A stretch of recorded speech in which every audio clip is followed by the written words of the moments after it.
Court कचहरी जानते हैं ना। कोर्ट कचहरी डरता भी है आदमी, भैया कोर्ट जाना है, कचहरी जाना है? तो आम आदमी के लिए ये एक बहुत गंभीर मुद्दा हो जाता है कि कोर्ट और कचहरी। ठीक, जो लोग कानून जानते हैं उनके लिए कोई परेशानी नहीं होती, मगर जो लोग कानून नहीं जानते हैं या जिनको कानून की जानकारी बिल्कुल भी नहीं होती है, उनके लिए कोर्ट कचहरी किसी हौवे से कम नहीं है। ठीक, तो आज जो है मैं आपको कुछ चीजें ऐसी बता रहा हूं जिससे आपको कोर्ट और कचहरी को समझने में थोड़ी सी आसानी हो जाएगी और फिर आपको ये चीजें डराएंगी नहीं, बल्कि आपको इससे ये पता चलेगा भाई ये डरने के लिए नहीं है, ये हमारी सुविधा के लिए है। ठीक, तो चलिए शुरू करते हैं भाई। कोर्ट कचहरी आज का मेरा टॉपिक है, कोर्ट कचहरी। ठीक, तो वेलकम टू हंस वाहिनी क्लासेस, आप सब लोगों का स्वागत है। चलिए, कोर्ट कचहरी बड़ा ही खतरनाक। क्या होता है कोर्ट कचहरी? तो देखिए, कोर्ट या कचहरी क्या होता है?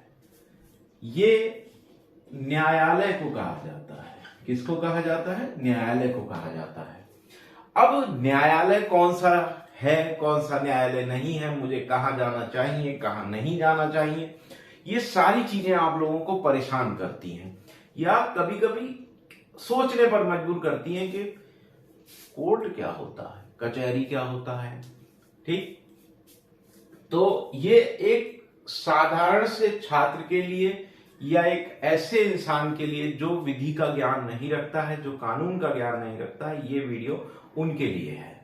आप सब लोग देखिए और इसको अप्रिशिएट भी कीजिए। अगर आपको कुछ चीजें समझ में आए तो कमेंट भी करिएगा। ठीक, तो कोर्ट कचहरी जो कंपटीशन की तैयारी करते हैं उनके सामने कभी कभी एक प्रश्न आ जाता है, अभिलेख न्यायालय। क्या प्रश्न आ जाता है? अभिलेख न्यायालय। तो अभिलेख न्यायालय क्या होता है?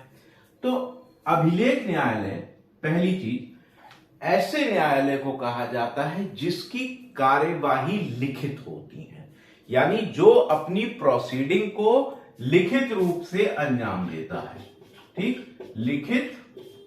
और दूसरी होती है कि वो अन्य न्यायालयों पर, यानी जो उसके ज्यूरिडिक्शन में आता है उसके ऊपर क्या करती हैं? अभिभावी होती हैं। क्या होती हैं? अभिभावी होती हैं। तो अभिलेख न्यायालय क्या हुआ? जिसकी कार्यवाही लिखित हो और वो अन्य न्यायालयों पर, यानी उसके ज्यूरिडिक्शन में आने वाले न्यायालयों पर क्या हो जाती हैं? अभिभावी हो जाती हैं। अभिभावी से मतलब होता है कि जो न्यायालय कहता है वो नीचे वाले या अधीनस्थ न्यायालयों को मानना पड़ता है। लैंग्वेज को थोड़ा सा आसान करता हुआ चलता हूं। ठीक, जैसे पिता का कोई आदेश है तो उसको पुत्रों को मानना पड़ता है, दादाजी का कोई आदेश है तो पुत्रों को भी मानना पड़ता है और पोतों को भी मानना पड़ता है, नाती पोते भी मानते हैं। तो उसी तरीके से न्यायालयों का मैं आपको एक क्रम बता रहा हूं। तो भाई, न्यायालयों का जो क्रम है, आप लोग सब लोग जानते हैं कि जो हमारा सबसे बड़ा न्यायालय है वो कहां है? दिल्ली में है, जिसको कहते हैं सर्वोच्च न्यायालय। क्या कहते हैं? सर्वोच्च न्यायालय कहते हैं। अब सर्वोच्च न्यायालय अगर किसी भी मामले में कोई भी निर्णय देगा तो जितने भी राज्य हैं, यानी भारत के जितने भी राज्य हैं, उनमें जितने भी कोर्ट, चाहे वो डिस्ट्रिक्ट कोर्ट हो, चाहे सेशन कोर्ट हो, चाहे हाई कोर्ट हो, उसको सर्वोच्च न्यायालय के निर्णय को मानना पड़ेगा। वो उसको अदरवाइज नहीं कर सकता है। ठीक, यानी कि वो उसमें ये नहीं कह सकता है कि नहीं, सर्वोच्च न्यायालय ने ये बात गलत कह दी। ये बात कौन कह सकता है कि सर्वोच्च न्यायालय ने यहां डिसीजन गलत दिया है? ये खुद सर्वोच्च न्यायालय ही कह सकता है कि भाई पिछली बार मुझसे गलती हो गई थी, इस बार मैं अपनी गलती को सुधार रहा हूं। मगर कोई भी जिले का न्यायालय या किसी भी राज्य का न्यायालय ये बात नहीं कह सकता कि सुप्रीम कोर्ट आपने गलती की है। ये बात ध्यान रखिएगा। ठीक, तो सर्वोच्च न्यायालय, इसके जो निर्णय होते हैं वो संपूर्ण भारत पर या संपूर्ण भारत के न्यायालयों पर बाध्यकारी होते हैं। अब जैसे सर्वोच्च न्यायालय है और राज्य में क्या हो जाता है? राज्य में हो जाते हैं हाई कोर्ट यानी उच्च न्यायालय। ठीक, क्या हो जाते हैं? उच्च न्यायालय हो जाते हैं।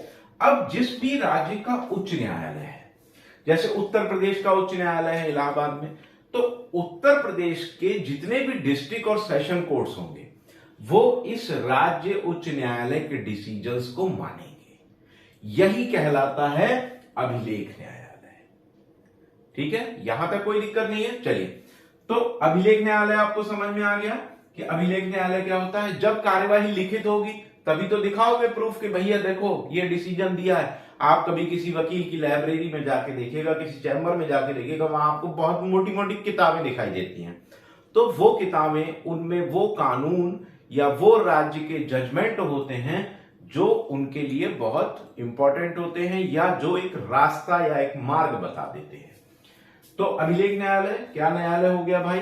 लिखित होंगे इसकी कार्यवाहियां और अन्य न्यायालयों पर अभिभावी होंगी। ठीक, अब कभी कभी क्वेश्चन एक चीज आती है सामने, कहीं कहीं लिखा देखते हैं लोग, सत्र एवं दीवानी न्यायालय, कि भाई ये सत्र और दीवानी यानी सेशन और डिस्ट्रिक्ट कोर्ट क्या है।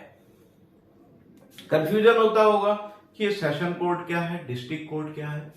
तो सत्र न्यायालय और दीवानी न्यायालय की अगर हम बात करें तो दीवानी न्यायालय में होता है दावा।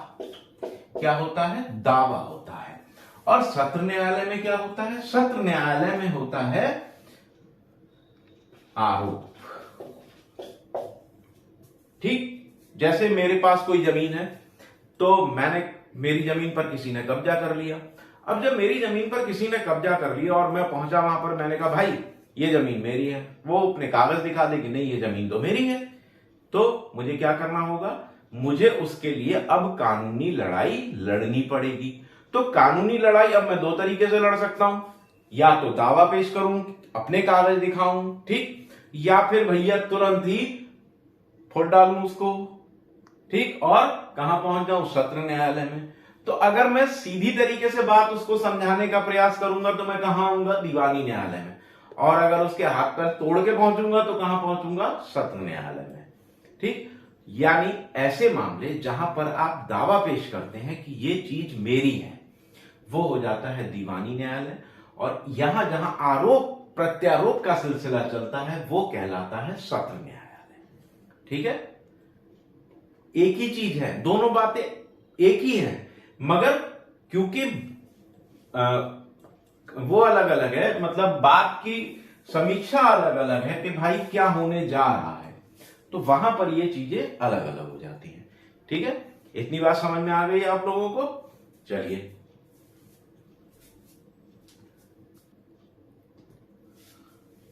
तो अभिलेख न्यायालय समझ में आ गया। अभिलेख न्यायालय किसको कहते हैं? जिसकी कार्यवाहियां लिखित रूप से होती हैं और अन्य न्यायालयों पर उसकी कार्यवाहियों का जो डिसीजन होता है वो अभिभावी होता है। ठीक, चलिए, तो क्या उच्च न्यायालय एक अभिलेख न्यायालय होगा? उच्च न्यायालय एक अभिलेख न्यायालय होगा, बिल्कुल होगा, क्योंकि एक राज्य का उच्च न्यायालय अपने जितने भी न्यायालय हैं उसके नियंत्रण में या उसके क्षेत्राधिकार में जितने भी न्यायालय आते हैं वो उसके डिसीजन को मानने के लिए बाध्य हैं। अब उत्तराखंड का उच्च न्यायालय और यूपी का उच्च न्यायालय, इसने एक वाद में या एक मुकदमे में अलग अलग बात कह दी। ठीक, तो यहां पर उत्तराखंड हाई कोर्ट, यहां पर यूपी हाई कोर्ट, दोनों ने एक ही वाद में अलग अलग बातें कह दी। तो यहां देखा जाता है कि किसकी बात, और ये बात जाकर मनवानी है, इस पे जो रूलिंग है वो हमें केरल हाई कोर्ट में देनी है जाकर, या केरल के किसी न्यायालय में देनी है जाकर। तो क्या केरल का न्यायालय उत्तराखंड या उत्तर प्रदेश के न्यायालय की बात को मानने के लिए बाध्य है? ये भी तो प्रश्न बनता है कि सुप्रीम कोर्ट की वहां कोई रूलिंग या कोई भी इस तरीके का नया कॉन्सेप्ट सुप्रीम कोर्ट की तरफ से नहीं आया है, जबकि उत्तराखंड ने और यूपी वालों ने, यूपी के उच्च न्यायालय ने और उत्तराखंड के उच्च न्यायालय ने उस पर अलग डिसीजन दे दिया। तो अब देखा यह जाएगा कि केरल में क्या ये बात मानी जाएगी इन हाई कोर्ट्स की। तो देखिए, यहां दो चीजें सामने आ जाती हैं। पहली बात सामने आ जाती है कि डिसीजन कैसा है, क्या एकल न्यायाधीश ने दिया है यानी एक जज ने दिया है, या पूरी बेंच का डिसीजन है। बेंच यानी कि दो या दो से अधिक जजों ने मिलकर उस डिसीजन को दिया है। तो अगर उत्तराखंड का डिसीजन दो या दो से अधिक जजों ने मिलकर दिया है तो केरल न्यायालय उत्तराखंड के डिसीजन को मानेगा। और वहीं यूपी का अगर सिंगल बेंच का या सिंगल एक जज का डिसीजन है तो केरल न्यायालय उस बात को मानने से मना कर देता है। ठीक है, क्लियर है इतनी बात? चलिए, अब यहां पर केरल उच्च न्यायालय ने उत्तराखंड उच्च न्यायालय की बात को मान लिया। ठीक, अब उसी समय यह भी देखा जाएगा कि टाइम क्या है, टाइम क्या है। ठीक, कि किन कंडीशंस में इस निर्णय को दिया गया। क्या वो कंडीशन सेम है, जो यहां की कंडीशन है वो यहां की कंडीशंस पे अप्लाई कर रही हैं या नहीं कर रही हैं। तो यहां पर थोड़ा सा टेक्निकल प्रॉब्लम आ जाती है छात्रों के सामने या ऐसे लोगों के सामने जिनको ये पता नहीं होता है।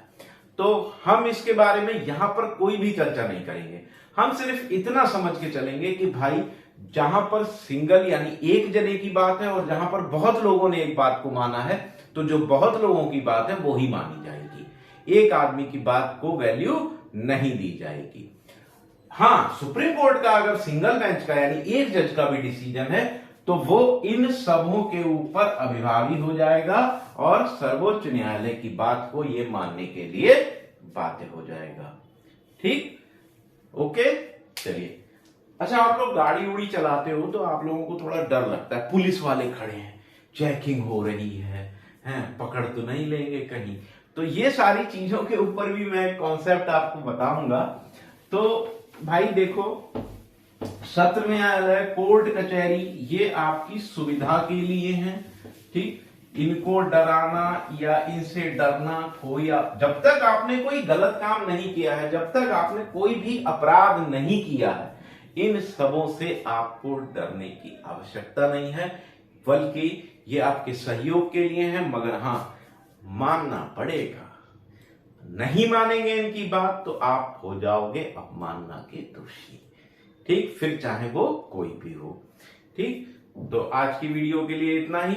अगर कोई भी परेशानी हो या आपके दिमाग में कोई भी कॉन्सेप्ट चल रहा हो तो एक बार कमेंट बॉक्स में आ जाइए, कमेंट कर दीजिए। कुछ पूछना चाहते हैं तो पूछ लीजिए, मगर वीडियो को लाइक और चैनल को सब्सक्राइब जरूर कर लीजिए। ठीक, थैंक यू वेरी मच।